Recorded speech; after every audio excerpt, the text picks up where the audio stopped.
What's up, family? As usual, we just have an authentic conversation. Let me know your guys' thoughts, perspective down in the comments. As I react to this in real time, I give off my thoughts and perspective and insight, and we just have an amazing conversation. But if you guys get some value from this video, don't be afraid, man. Get this video a big thumbs up. So I want to talk about Van Jones basically admitting that Donald Trump is a phenomenon, even though he's late to the party. And we also know that Trump is a smart guy. He's been a winner all his life, man. You cannot not be on the winning side and haven't been successful at being very strategic in everything that you do, because you have to have a plan in what you do to be able to execute and be successful in the way that Donald Trump is, right? But what I'm getting to is that the legacy media outlets no longer can compete with the modern media landscape, right? Because Anderson Cooper, for example, this man gets paid $20 million a year, and also what he garners about 600,000 views, and he's not even on the segment of the show on CNN every day, right?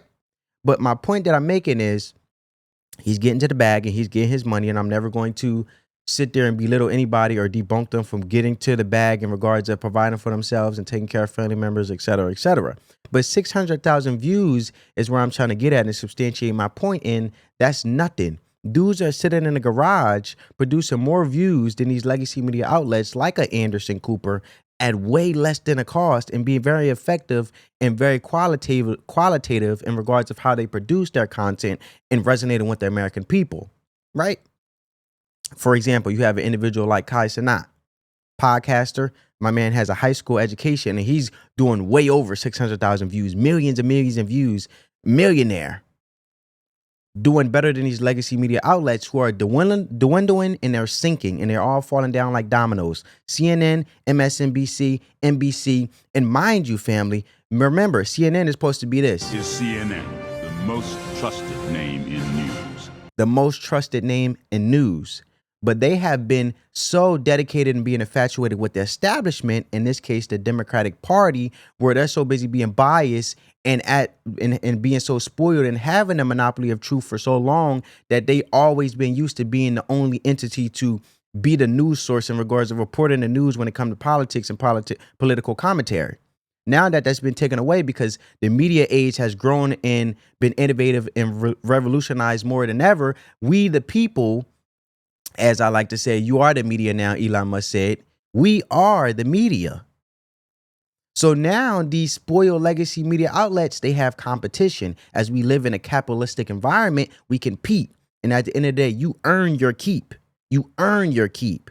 But the problem is these legacy media outlets like CNN, they've been so spoiled with the monopoly of truth, and now they've been bought by an establishment like the Democratic Party. So even if it comes to lying to the American people at the cost of giving misinformation and spreading fake news, they don't care, because they've been so spoiled at giving the news that, oh, the Americans believe it and believe that we're so stupid to fall for just anything they say. This is not 1994. This is not 1992. At the end of the day, everything you say now, we have receipts, and we can also see what you say and how you say it and the facts that back it up. Fact checking, right? So this ain't that day and age no more where you could just get away with us just seeing what you report and taking for what you say as if what it is. Now, no more. We have receipts, we can record, and it's on record. But family, I want to get to Van Jones' comments about Donald Trump. I just wanted to preface the conversation that the legacy media outlets are falling, and Van Jones is finally being late to the party and realizing, like, look, we have to not be ignorant to the simple fact that Trump is amazing and he resonated with the people. Check this out. How the hell did Donald Trump figure out the mainstream media is the fringe and the fringe is now the mainstream? How the hell did Donald Trump figure out? I mean, Joe Rogan is obvious, right? Like, we knew the guy had a big audience. It's not like we were like stunned, but like, how the hell was he, the 78-year-old guy who doesn't even have a computer and still like writes handwritten notes? How did he become the guy who cracked the code on, to your point, running a cultural, I don't even want to say campaign, running It was a movement. Look, movement, heading a cultural movement versus a campaign. every one of your people knows Elon. Listen, Yeah. So everybody keeps. I mean, the problem is you have a framework in your mind that how can Donald Trump? How can Donald Trump? How can Donald Trump? Guys, can we cut it out? Donald Trump is not an idiot. Donald Trump. Let me just be very clear. Donald Trump is smarter than me, you, and Yep. all critics. You know why we know? Because he has the White House, the Senate, the House, the Totally agree. support, the popular vote. He has a massive media ecosystem bigger than the mainstream built around him and for him, and a religious fervor in a political movement around him. And his best buddy is the richest person in the history of the world, and the most relevant Kennedy is with him. This dude is a phenomenon. He is the most powerful human on earth and in our lifetime, and we're still saying, "Well, how was this guy?" We look like idiots to ordinary You're people. He you're is totally right. How the Well, there you have it, folks. And this is human behavior that we're seeing be displayed here. And what I mean is basically, family, when a lie can only be told for so long, because when it comes to the best interests of you, at the end of the day, the truth trumps all. And when it comes to results, the truth will show for itself in regards of having your best interest. So a lie only leads for so long to the point that the truth yields results that no one could deny. It's undeniable. And now Van Jones is so late to the party and trying to say Trump is amazing. Trump is smart. At the end of the day, Trump, no matter if he tried to say, oh, Trump is how is a 7-year-old man who doesn't even have a laptop? At the end of the day, Trump is a businessman. And like I mentioned before, when it comes to politics, you have to be strategic. Trump exercised common sense and he resonated with the people. You cannot grasp in millions of followers and not be authentically you. Right? And that's where I mean why the truth yields results. And the truth will speak for itself in regards to the matter of how things are being conducted. And also the results will show factually from what you said and what you done. As we all know that politics may say one thing and do another behind the scenes, but Trump really cherishes and encompasses, he really wants to get done what he said he was going to get done, right? And the first thing in business is trust, transparency, right? He's a businessman first, and that's why you have to conduct this country like a business to yield real results. Because also, anyone who has a business, that takes leadership. Leadership, and you have to be factual. Men lie, women lie, numbers don't, right?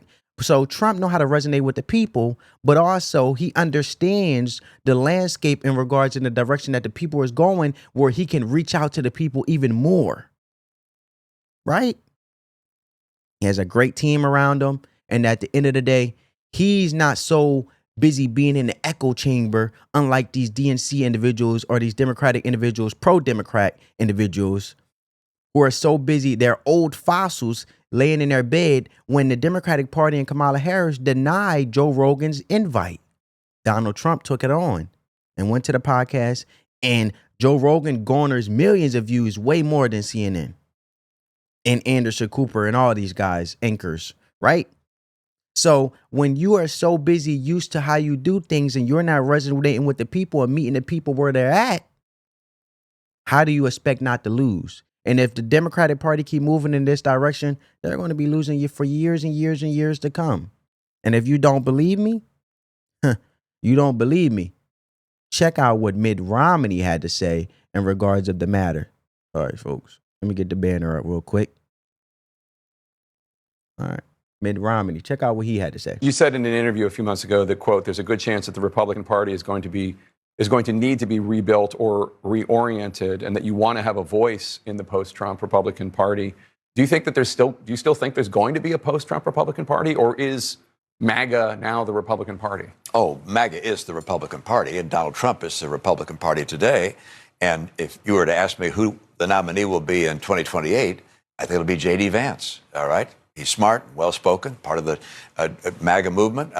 You said something pretty harsh about him a few months ago, though. You could not have less respect for somebody than J.D. Vance. Long ago. I'm not going to rehash history. And we've worked together in the Senate since then. But I that is what the Republican Party is. And will the party need to change? Look, the Republican Party has become the party of the working class, middle class voter. And you've got to give Donald Trump credit. My point, Donald Trump resonated with the people. See, online presence is essential running these campaigns. You get what I'm saying, family? I mean, if you want me to give you an example, look at Vivek Ramaswamy. He basically made a full-on social media run campaign with no corporate backing in the Republican primary, right? So the fate of politics lies in the hands of the American people, as it should, because we let our voices be heard when we vote, and we basically vote on the person that lobbies in our best interest and lobbies the policies that we advocate for or we agree with, and that official, that public official that we agree with, we vote for them, right? So the point I'm making is you just have to exercise common sense. And the Democratic Party is so busy believing that, no, we didn't do no wrong. No, we didn't do no wrong. The American people just didn't get our message. We didn't get them clear enough through to them. When inflation, everything is high. Grocery bills is high. Inflation is higher than ever. The public safety is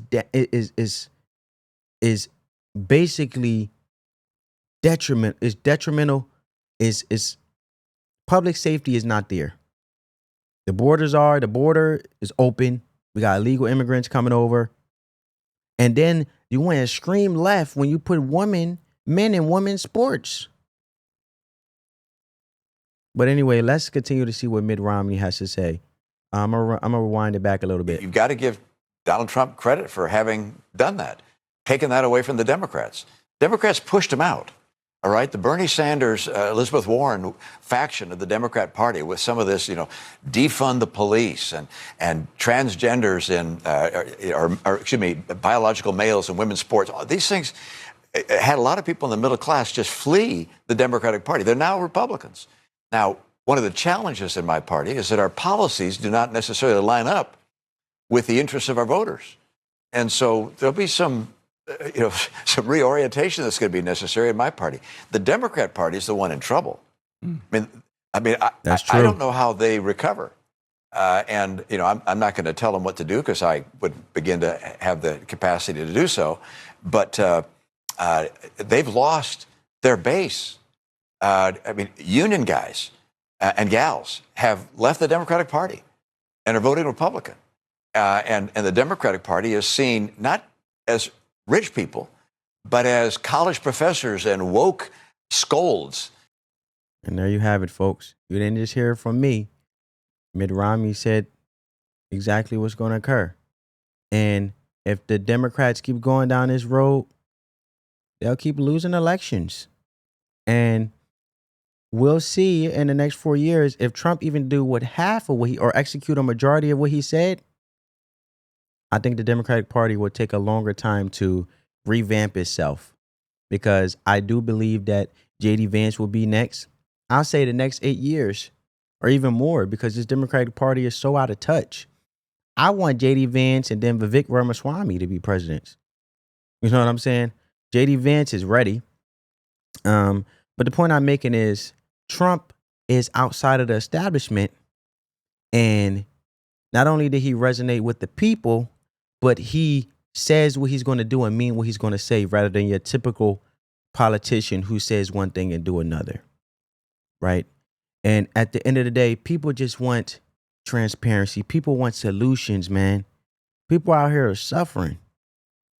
And at the end of the day, when it comes, and that's why Van Jones is late to the party and finally passing the torch and giving credit to Donald Trump, because the simple fact is, human behavior-wise, and it's a lot psychologically proven that when it comes to you lying, and a lie only travels so long, but when it comes to your best interest and you truly want to be able to truly pursue your career and truly succeed, the truth trumps all. And if you want to truly be best at your career, you have to embrace the truth within moving in the right direction where the truth lies.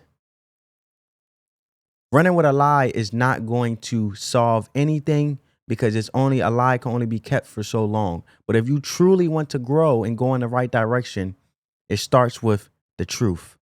And that's how you able to fix things and get things in the direction in which you're trying to pursue, whether that's your career, whether that's goals for yourself, whether that's for your family. Whatever you cherish, you'll be authentically yourself and embrace the truth within it if you really want to prosper at what you want to do. And I feel like that's what Trump encapsulates: truth and resonating with the average American Joe, right? These legacy media outlets went so off the ramp in their little echo chambers.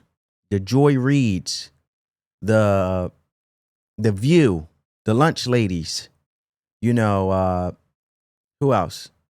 Morning Joe actually realized it wasn't going to be in their best interest, and in the fake blame Trump, slander didn't last long. He ended up running to Mar-a-Lago, and he got backlash from it from the progressive and the liberals for actually realizing, look, me running with this lie isn't for the best interest of me. If I truly want to keep my platform and my show, I have to embrace the truth in regards of realizing that this lie isn't going to work for me.